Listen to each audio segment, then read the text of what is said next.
ইপ্সিতার হাত থেকে থাপ্পড় খেয়ে অভিজিৎ যেন বিশ্বাস করতে পারল না।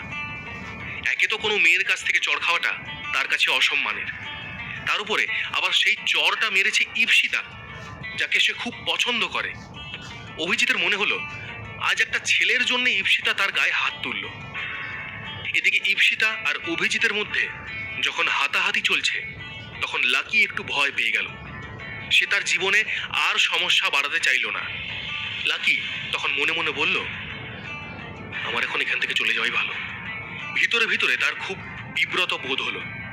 একে তো তার জন্য ইপ্সিতাকে এরকম পরিস্থিতির সম্মুখীন হতে হয়েছে, তার উপরে আবার তার কারণে একটা ছেলেকে মারও খেতে হয়েছে। লাকির খুব গিল্ট ফিলিং হলো। লাকি যখন সেখান থেকে উঠে চলে যায়, ইপ্সিতা তখন অভিজিতের দিকে খুব বাজেভাবে তাকায়, আর তারপর লাকির পথ অনুসরণ করে তাকে আটকায়। ইপ্সিতা বলে, lucky sir, lucky sir, I am very sorry, আমার জন্য আপনাকে আজকে এরকম পরিস্থিতির সম্মুখীন হতে হলো, আমাকে প্লিজ ক্ষমা করে দিন। ততক্ষণে লাকি আর ইপ্সিতা দুজনেই রেস্তোরাঁ থেকে বেরিয়ে আসে। ইপ্সিতার কথায় লাকি হাসি মুখেই উত্তর দেয়, আরে সরি বলার কি আছে, যা হয়েছে তা তোমার দোষ নয়, আমি তো সব কিছু দেখলাম। তখন ইপ্সিতা তাকে বলে, এটা হলো সেই ছেলেটা যার কথা আপনাকে আমি সেদিন বলছিলাম। এই ছেলেটা আমাকে অনেক দিন ধরে ফলো করছে। আজ যা ঘটেছে এরকম আগেও অনেকবার করেছে ও। আমি যখনই ওকে কিছু বোঝানোর চেষ্টা করি, ও কিছুতেই বুঝতে চায় না। মাঝে মাঝে এতটাই আক্রমণাত্মক হয়ে যায় যে আমাকে মারতে পর্যন্ত আসে। এই বলে ইপ্সিতা মাথাটা নিচু করে নিল। তারপর রুমাল দিয়ে নাক ঢেকে ইপ্সিতা কাঁদতে লাগলো। তাকে এভাবে কাঁদতে দেখে লাকির মন গলে গেল। খুব খারাপ লাগলো লাকির। ইপ্সিতার উদ্দেশ্যে লাকি তখন বলল, প্লিজ তুমি এভাবে কাঁদবে না। আমার মনে হয় আজকের পর থেকে ও আর তোমাকে উত্ত্যক্ত করতে পারবে না। এর বেশি আর ইপ্সিতাকে বলার মতো লাকির কাছে কিছু নেই।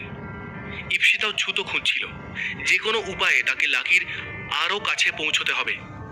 লাকি যখনই তাকে এই সান্ত্বনা সূচক কথাগুলো বলল, সঙ্গে সঙ্গে ইপ্সিতা এক পা এগিয়ে লাকির বুকে তার মাথাটা আলতো করে স্পর্শ করল।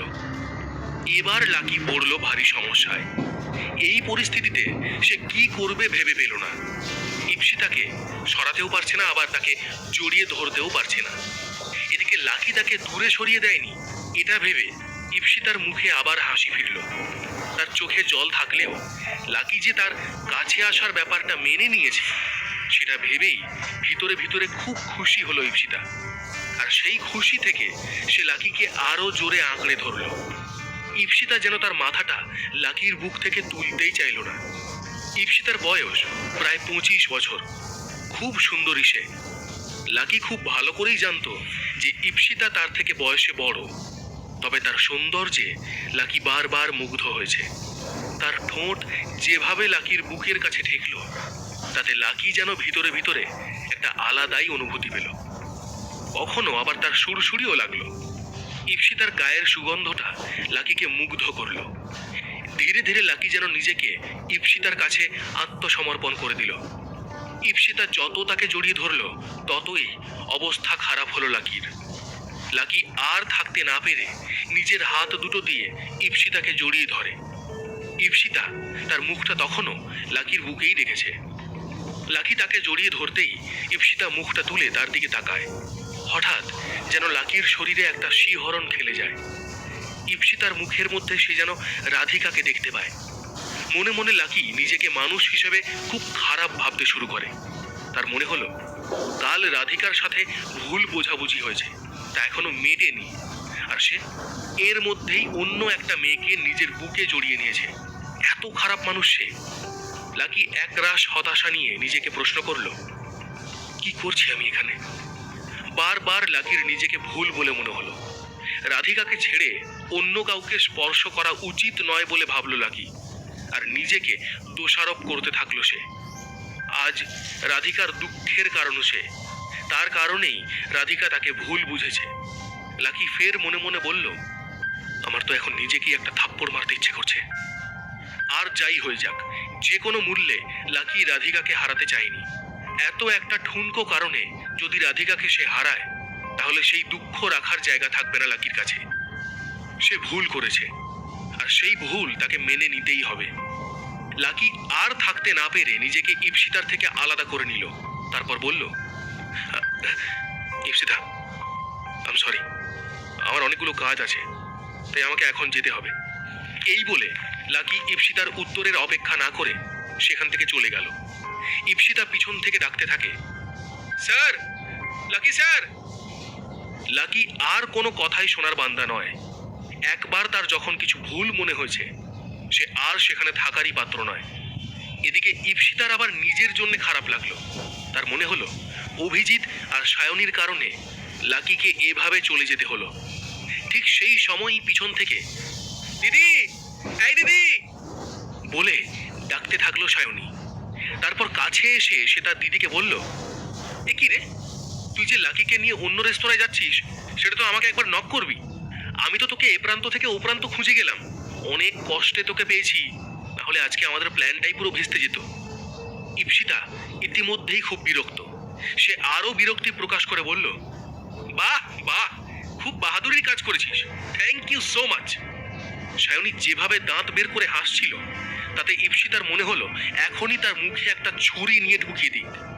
এদিকে সায়নী বুঝতেই পারল না তার প্রতি তার দিদির কি পরিমাণ বিরক্তি আর ঘৃণা রয়েছে। সেসবের গা না করেই সায়নী আবার বলে, সে কি, বোনকে থ্যাংক ইউ বলছিস, অদ্ভুত তো। সেখানেই থামলো না সায়নী, কথা আরো বাড়িয়ে সে বলল, আর হ্যাঁ, তোর অভিনয়টা কিন্তু চমৎকার ছিল, আমি সব দেখেছি।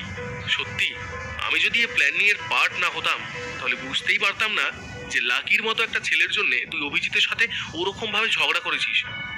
অভিজিতের ভিতরটা জ্বলে পুড়ে শেষ হয়ে গেছে। এবার দেখ, তোর পায়ে পড়ে তোকে বিয়ের প্রস্তাব দেবে। এদিকে ইপসিতা ভাবলো এক্ষুনি সে অভিজিৎকে থাপ্পড় মেরেছে, আর সে কিনা এসে তাকে প্রপোজ করবে। এটা ইপসিতার কাছে একটা জোক ছাড়া আর কিছু মনে হয়নি। কিন্তু ইপসিতার মাথায় তো অন্য কথা ঘুরছে। সে ভাবছে, লাকির সামনে কে অভিজিৎ? লাকির পায়ের জুতোর সমানও নয় অভিজিৎ। ইপসিতা তখনও স্বপ্ন দেখছে যে প্রেম করলে সে লাকির সাথেই করবে, ঘর বাঁধলে সে লাকির সাথেই বাঁধবে। সায়নী তখন বলল, লাকির মুখটা দেখে তোর নিশ্চয়ই বিরক্ত লাগে। আজ যা করেছিস, এরপর থেকে তোকে আর লাকির মুখ দেখতে হবে না। আজকে আমাদের প্ল্যান সাকসেসফুল হয়েছে, এবার দেখবি অভিজিৎ তোকে প্রপোজ করবে। ব্যাস, খেল খতম, পয়সা হজম। তুই তারপর লাকিকে এক চড় মেরে তোর জীবন থেকে ভাগিয়ে দিবি। সায়নীর চোখে লাকির প্রতি যে ঘৃণা ইপসিতা দেখল, তাতে সে খুব রেগে গেল। ইপসিতা ভাবল সে আজ লাকির এত কাছে চলে এলো, তার মনে হলো আজকে একটা কিস করলে লাকি আর কোনো দিন তাকে ভুলতে পারতো না। যদিও পরক্ষণই আবার তার এটা মনে হলো একদিনে এত দূর গেলে একটু বেশি বাড়াবাড়ি হয়ে যেত। ইপসিতা তখন মনে মনে ভাবল, সায়নী, তুই তো শিশু এখনো। লাকির সাথে আমি যেদিন বিয়ের পিঁড়িতে বসবো, সেই দিন তুই বুঝবি লাকি কে। একমাত্র তখনই লাকির আসল পরিচয় তুই জানতে পারবি। তখন তুই দেখবি, শুধু দেখবি না, লুচির মতো ফুলবিও। লাকি এত তাড়াতাড়ি চলে যাওয়ায় ইপসিতার মন একটু খারাপ হয়ে গেল। তবে তার আরো বিরক্ত লাগলো সায়নী এসে এত বাজে বকলো বলে। এদিকে লাকি মল ছেড়ে চলে গেল, কিন্তু আজ যা হয়েছে তার জন্য নিজেকে ক্ষমা করতে পারেনি লাকি। বারবার নিজেকে দোষারোপ করলো সে। নিঃশ্বাসে বারবার রাধিকার গায়ের গন্ধ তার নাকে এলো। রাধিকার সাথে একবার দেখা করার জন্য ছটফট করলো লাকি। রাধিকাকে একবার না দেখা পর্যন্ত মনে যেন শান্তি হলো না লাকির। লাকি চিন্তা করলো রাধিকা এখন কোথায় আছে, আর পরেই বা সে কোথায় থাকবে। তার উপরে এত রেগে রয়েছে রাধিকা। সে কি লাকির কেনা ফ্ল্যাটে থাকতে চাইবে? রাধিকা কোথায় থাকতে পারে, এই চিন্তা থেকে দুটো জায়গার কথা লাকির মাথায় এলো।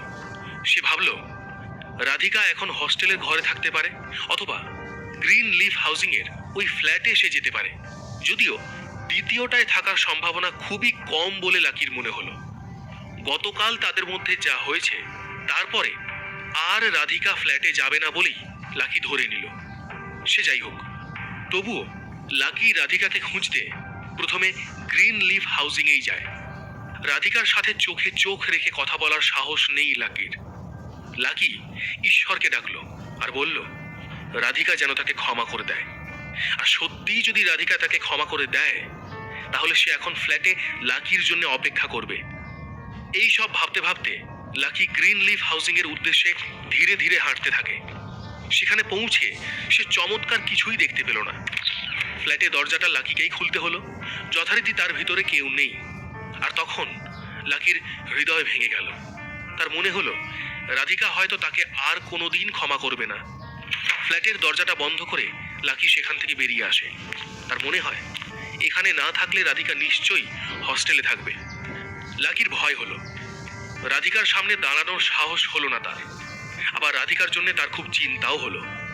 তার মনে হলো সেদিন যদি রাধিকা তাকে চড় মারতো বা খারাপ কথা বলতো তাহলে লাকির একটু হলেও ভালো লাগতো। কিন্তু রাধিকার নীরবতা যেন লাকিকে বিরাট বড় শাস্তি দিয়েছে। রাধিকাকে খুঁজতে সে গোপনে মেয়েদের হস্টেলে ঢোকে। লাকি সেখানে পৌঁছে জোরে ডাকে, রাধিকা। প্রচন্ড চিন্তা নিয়ে হস্টেলের এই প্রান্ত থেকে সেই প্রান্ত রাধিকাকে খুঁজতে থাকে লাকি, কিন্তু কোথাও তাকে দেখতে পায় না।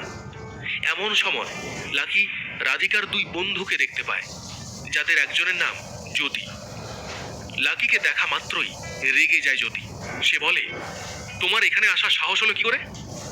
লাকি এখন জ্যোতির রাগ নিয়ে বিন্দু মাত্র ভাবিত নয়। তার চিন্তা রাধিকাকে নিয়ে। লাকি জিজ্ঞেস করে, রাধিকা কোথায়? উত্তরে জ্যোতি বলল, ওই গাধাটা নিশ্চয়ই এদিক সেদিক খাবার চাইতে গেছে। জ্যোতি এই কথা বলতেই তার পাশে থাকা বন্ধুটি হাসতে থাকে। এই কথা শুনে লাকি খুব রেগে যায়। সে বলে, হোয়াট ননসেন্স! রাধিকা কোথায় বলো? জোরে চেঁচিয়ে উঠল লাকি। একে তো লাকি রাধিকাকে কোথাও খুঁজে পাচ্ছে না, তার উপরে আবার জ্যোতি আর তার বন্ধু মজা করলো। তাতে ধীরে ধীরে লাকির মাথা গরম হয়ে যাচ্ছে। জ্যোতি আবার পাল্টা রাগ দেখাতে লাগলো। সে লাকিকে ধাক্কা দিয়ে বলল, রাধিকা মারা গেছে, এবার তুমিও মরবে। তোমার কি মনে হয় আমি কি রাধিকার পার্সোনাল সেক্রেটারি নাকি যে ও কোথায় আছে খুঁজে তোমাকে বলবো? ইডিয়েট কোথাকার! লাকি জ্যোতির ধাক্কা সামলে উঠতেই তার পাশে থাকা বন্ধুটিও লাকিকে ধাক্কা দেয়। লাকি খোঁজে লাল হয়ে যায়। জ্যোতি সেখান থেকে বেরোনোর চেষ্টা করতেই হঠাৎ লাকি তার সামনে পড়ে থাকা একটা কাঁচের বোতলকে দেওয়ালে আছাড় মেরে ভেঙে জ্যোতির রাস্তা আটকায়। লাকির এমন চেহারা দেখে জ্যোতি ঘাবড়ে গিয়ে ভয়ে চিৎকার করে ওঠে। তখন জ্যোতির ওই বন্ধুটি লাকিকে মারতে এগিয়ে আসে। এই দেখে লাকি ওই ভাঙা বোতলটাকে তার দিকেও তাক করে দেখায়। সে যে তখন কি পরিমাণ রেগে গেছে তা তখন লাকির চোখে মুখে ফুটে ওঠে। জ্যোতির বন্ধুটি লাকিকে মারতে গেলে সে এসব দেখে ভয়ে দাঁড়িয়ে পড়ে। জ্যোতিও তখন ভয় পেয়ে যায়। সে কাঁদতে থাকে। লাকি তার লাল চোখ দেখিয়ে জ্যোতিকে হাতে ভাঙা বোতল নিয়ে জিজ্ঞেস করে, বলো রাধিকা কোথায়? বলো শিগগিরই।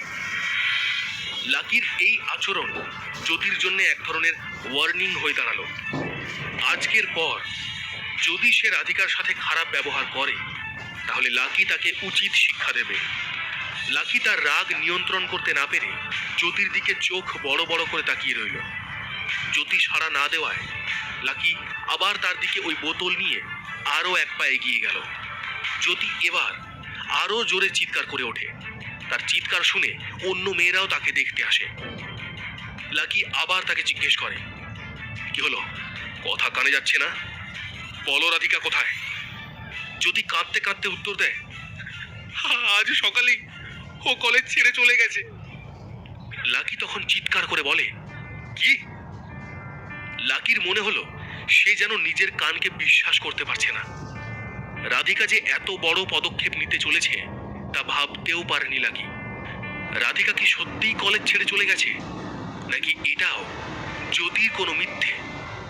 রাধিকা যদি সত্যি চলে গিয়ে থাকে, লাকি কি তাকে খুঁজে পাবে? এর পরের গল্প জানতে হলে শুনতে থাকুন।